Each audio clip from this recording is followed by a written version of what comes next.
രാഹുൽ പറഞ്ഞതുപോലെ ഭയം തോന്നുമെങ്കിലും അങ്ങേയറ്റം ജാഗ്രതയോടെ വലിയ സുരക്ഷാ സംവിധാനങ്ങളൊക്കെ ഒരുക്കി പരിചയസമ്പന്നനായ നമ്മളുടെ ഫയർഫോഴ്സിലെ ഈ ദൗത്യം ചെയ്ത് ശീലമുള്ള ഉദ്യോഗസ്ഥരുടെ ഒക്കെ അവരുടെ ഇടപെടൽ ഈ ഘട്ടത്തിൽ വലിയ ആശ്വാസമാണ് നൽകുന്നത്. അടുത്തയാളിനെ മൂന്നാമത്തെ ആളിനെ ആയിരിക്കണം, അല്ലെങ്കിൽ അതെ നാലാമത്തെ ആളാകണം എന്ന് തോന്നുന്നു. നമ്മൾ കണ്ടതനുസരിച്ചാൽ ആദ്യം രണ്ട് കുഞ്ഞുങ്ങൾ, അവരുടെ അമ്മ, 3 പേര് താഴെ വന്നു. നാലാമത്തെ ആളിനെയാണ് താഴേക്ക് അയക്കുന്നത്.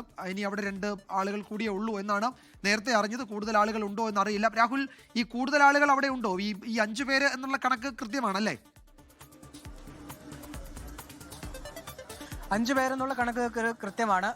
ഒരു ജീവനക്കാരനും അതുപോലെ തന്നെ 2 കുട്ടികളും രക്ഷിതാക്കളും, അങ്ങനെ 4 വിനോദസഞ്ചാരികളും ഒരു ജീവനക്കാരനും, അങ്ങനെ 5 പേരാണുള്ളത് എന്നുള്ളതാണ് ഇവിടെ വന്നപ്പോഴും നമുക്ക് മനസ്സിലാക്കാൻ കഴിയുന്നത്. അങ്ങനെയാണ് ഉദ്യോഗസ്ഥർ പറയുകയും ചെയ്തിട്ടുള്ളത്. നിലവിൽ ഇപ്പോൾ ആ കുട്ടികളുടെ പിതാവിനെയാണ് താഴേക്ക് ഇറക്കുന്നത്. അതിൽ ഫയർഫോഴ്സ് സംഘമില്ല, ഫയർഫോഴ്സ് ഉദ്യോഗസ്ഥനില്ല. അവരെ തന്നെ റോപ്പ് ഘടിപ്പിച്ചതിന് ശേഷം താഴേക്ക് ഇറക്കുകയാണ്. നെഞ്ചിരിപ്പോട് കൂടിയാണ് ആളുകൾ ഇത് കണ്ടു നിൽക്കുന്നത്. കാരണം അത്രയും ഉയരത്തിൽ നിന്ന് താഴേക്ക് ആളിനെ ഇറക്കുമ്പോൾ നമുക്കിത് കണ്ടു നിൽക്കുന്നവർക്ക് അത് അത്ര പേടി തോന്നിക്കുന്ന വിധത്തിലാണ് കാഴ്ചയുള്ളത്. എന്തായാലും സാവധാനം ഇറങ്ങുകയാണ്. ആ കയറിയ ആളുകൾ ആരും തന്നെ ഇങ്ങനൊരു സാഹചര്യത്തിലൂടെ ഇത്തരമൊരു സാഹസികമായിട്ടുള്ളൊരു രീതിയിലൂടെ താഴേക്ക് ഇറങ്ങേണ്ടി വരുമെന്ന് ഒരിക്കൽ പോലും കരുതിയിട്ടില്ല. ഇത്രയും ഉയരത്തിൽ ഭക്ഷണം കഴിക്കാൻ, അല്ലെങ്കിൽ ഈ മൂന്നാർ ടൗണിന്റെ ഉൾപ്പെടെ സൗന്ദര്യം ആസ്വദിക്കുന്നതിന് വേണ്ടി ഇങ്ങോട്ടേക്ക് എത്തിയതാണ്.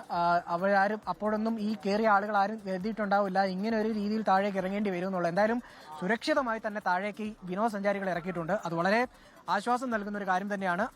പ്രത്യേകിച്ച് ഫയർഫോഴ്സിനെ സംബന്ധിച്ചിടത്തോളം അഭിനന്ദനാർഹമായിട്ടുള്ള കാര്യം കൂടിയാണ്. അവരെ അഭിനന്ദിച്ചേ മതിയാകുള്ളൂ. കാരണം ഇവിടെ നിന്നുണ്ടായ ആളുകളുടെ വീഴ്ച, അതായത് ഈ നടത്തിപ്പുകാർ അത് കൃത്യമായിട്ട് ഫയർഫോഴ്സ് സംഘത്തിനെ പോലീസിനെ അറിയിച്ചിരുന്നില്ല. അവിടെ നിന്ന് ആളുകൾ എത്താനുണ്ടായ കാലതാമസം, ഈ ഫയർഫോഴ്സ് സംഘം ഇവിടെ നേരത്തെ എത്തിയിരുന്നെങ്കിൽ ഇത്രയും പേടിച്ച് വിറച്ച് ആളുകൾക്ക് അതിന്റെ മുകളിൽ കഴിയേണ്ടി വരില്ലായിരുന്നു. അത് നേരത്തെ ഈ രക്ഷാപ്രവർത്തനം പൂർത്തിയാക്കി ഇവർക്ക് സുഗമമായിട്ട് തന്നെ തിരികെ മടങ്ങുകയും ചെയ്യായിരുന്നു. പക്ഷേ ഇന്ന് നടത്തിപ്പുകാർ എന്തുകൊണ്ടോ അത് പുറത്തറിഞ്ഞാൽ ഉണ്ടാകുന്ന പ്രശ്നത്തെ തുടർന്ന് അത് ആരെയും തന്നെ അറിയിച്ചില്ല. അത് വലിയ തരത്തിലുള്ള ഗുരുതര വീഴ്ചയാണ്. അതിന് കൃത്യമായിട്ടുള്ള നടപടി ഉണ്ടാവുകയും ചെയ്യണമെന്നുള്ള കാര്യം കൂടി നാട്ടുകാർ ആവശ്യപ്പെടുകയും ചെയ്യുന്നുണ്ട്. എന്തായാലും 4 പേരെയും സുരക്ഷിതമായിട്ട് താഴേക്ക് ഇറക്കിയിട്ടുണ്ട് ഈ ഘട്ടത്തിൽ എന്നുള്ളതാണ് വളരെ പ്രധാനപ്പെട്ട കാര്യം. അവരോട് നമുക്ക് പ്രതികരണം തേടാമെന്ന് കരുതുന്നു. അവർ പ്രതികരിക്കുമോ ഇല്ലയോ എന്നുള്ള കാര്യം നമുക്ക് അറിയില്ല. നമുക്ക് എന്തായാലും ചോദിക്കാം എന്താ സംഭവിച്ചതെന്നുള്ള കാര്യം നമ്മൾ അവർ ഇറങ്ങി വന്നതിന് ശേഷം ചോദിക്കാം. എന്തായാലും 4 പേരെയും പുറത്തേക്ക് ഇറക്കിയിട്ടുണ്ട്. ഇനിയൊരു ജീവനക്കാരൻ കൂടി മാത്രമാണ് അതിന് മുകളിലുള്ളത്. ആ ജീവനക്കാരനെ കൂടി താഴേക്ക് ഇറക്കാൻ വേണ്ടിയുള്ള ശ്രമമാണ്. അത് കഴിഞ്ഞാൽ ഇതിന്റെ സാങ്കേതിക തകരാർ പരിഹരിക്കില്ലയോ അത് അറിയില്ല. എന്തായാലും ഈ ഭീമൻ ഹൈഡ്ര അതിന്റെ സാങ്കേതിക തകരാർ പരിഹരിക്കണമെങ്കിൽ അതിന് കൃത്യമായിട്ടുള്ള പരിജ്ഞാനം നേടിയിട്ടുള്ള ആളുകൾ തന്നെ എത്തേണ്ടതുണ്ട്. ഇത് കാണുമ്പോൾ തന്നെ പേടിയാണ്. ഇത്ര ഉയരത്തിലൊരു ഹൈഡ്ര ഈ ഇടുക്കി ജില്ലയിൽ ഉയർന്നിരിക്കുക എന്ന് പറയുന്നത് നമ്മൾ അത്ര കണ്ടിട്ടുള്ള കാഴ്ചയൊന്നുമല്ല. എന്തായാലും ഇത് സാധാരണയിലും കൂടുതൽ ഉയർത്തിയതാണ് ഈ അപകടത്തിന് കാരണം എന്നുള്ളതാണ് പ്രാഥമികമായിട്ട് മനസ്സിലാക്കാനും കഴിയുന്നത്. സാധാരണയിൽ കൂടുതൽ അത് ഉയർത്തുകയും ചെയ്തു, അത് അപകടത്തിനിടയാക്കി എന്നുള്ളതാണ് മനസ്സിലാക്കുന്നത്. അതിന്റെ കൂടെ ഉണ്ടായിരുന്ന ഇതിന്റെ നടത്തിപ്പുകാരാണ് ആളെ കൊണ്ടുപോയത്. പ്രതികരണം ഒന്നും ലഭ്യമാകാതിരിക്കാൻ വേണ്ടി ആയിരിക്കാം അങ്ങനെ കൊണ്ടുപോയത് നമുക്ക് മനസ്സിലാക്കാം. അതെ, ശരിയാണ് രാഹുൽ. അവര് മാധ്യമങ്ങളോട് സംസാരിക്കുന്നില്ലെന്ന് ഉറപ്പുവരുത്താൻ ഈ കൂടെ നിൽക്കുന്നവർ പ്രത്യേകം ജാഗ്രത, ഈ താഴെ എത്തിക്കുന്നതിനേക്കാൾ കൂടുതൽ ജാഗ്രത എനിക്ക് തോന്നുന്നു അവര് ആരോടും മിണ്ടാതെ അങ്ങ് എത്തണം എന്ന് തോന്നുന്ന മട്ടിലാണ് ആ കൂടെ ഉണ്ടായിരുന്നവർ. അത് ഇതിന്റെ നടത്തിപ്പുകാരാണെന്ന് തോന്നുന്നു അല്ലേ, 2 ഭാഗത്തും പിടിച്ചുകൊണ്ട് പോകുന്നത്.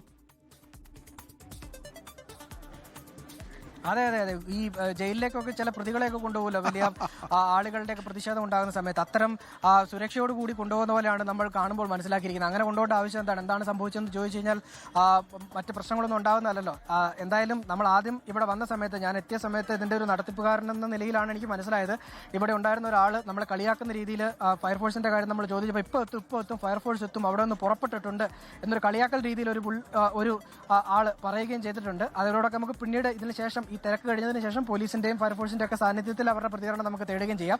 എന്തായാലും ഇത്തരം ഒരു അപകട സാധ്യതയിൽ അപകടത്തിന്റെ ഒരു മുൾമുനയിൽ ആളുകളെ നിർത്തിയതിനു ശേഷം ആളുകളുടെ ധാർഷ്ട്യത്തിനും അതുപോലെ തന്നെ അവരുടെ കളിയാക്കലിനും ഒരു കുറവുമില്ല എന്നുള്ളത് കൂടി നമ്മളൊന്ന് സൂചിപ്പിച്ചു പോവുകയാണ്. എന്തായാലും സുരക്ഷിതമായിട്ട് അതിൽ കുടങ്ങി കിടന്ന വിനോദസഞ്ചാരികളെ എല്ലാവരെയും താഴേക്ക് ഇറക്കിയിട്ടുണ്ട്. ഇനി അതിലൊരു ജീവനക്കാരനുണ്ട് എന്നുള്ളതാണ് മനസ്സിലാക്കാൻ കഴിയുന്നത്. അദ്ദേഹത്തെ കൂടി താഴേക്ക് ഇറക്കുന്നതിന് വേണ്ടി ഫയർഫോഴ്സ് ഉദ്യോഗസ്ഥൻ അവിടെ റോപ്പ് ഉൾപ്പെടെ അദ്ദേഹത്തെ ഘടിപ്പിച്ച് കൊടുക്കുകയാണ്. സുരക്ഷിതമായി ഇറക്കേണ്ടതുണ്ട്. അദ്ദേഹത്തെ കൂടി ഇറക്കി കഴിഞ്ഞു കഴിഞ്ഞാൽ അതിനുണ്ടായിരുന്ന ആളുകൾ പൂർണ്ണമായിട്ടും താഴേക്ക് എത്തിയെന്ന് നമുക്ക് ആശ്വസിക്കുകയും ചെയ്യാം. പിന്നെ ഇവർ ഇതിന്റെ സാങ്കേതിക തകരാർ പരിഹരിക്കാതിരിക്കുകയോ അത് ഇതിന്റെ നടത്തിപ്പുകാർ ചെയ്യേണ്ടതാണ്. എന്തായാലും ഇതിലുണ്ടായിരുന്ന ആളുകളുടെ ജീവനാണ് നമ്മൾ പ്രഥമ പരിഗണന കൊടുത്തിരുന്നത്. ആ രീതിയിൽ തന്നെയാണ് ആ ഫയർഫോഴ്സ് സംഘം അവിടെ അവിടെ നിലയുറപ്പിക്കുകയും ചെയ്തത്. ലോകത്തെവിടെയായാലും ഏത് സമയത്തും 24 വാർത്തകളും ഓഗ്മെന്റഡ് റിയാലിറ്റി പാക്കേജുകളും എക്സ്പ്ലെയിനറുകളും വിശദമായി കാണാൻ ഞങ്ങളുടെ യൂട്യൂബ് ചാനൽ നിങ്ങൾക്ക് സബ്സ്ക്രൈബ് ചെയ്യാം.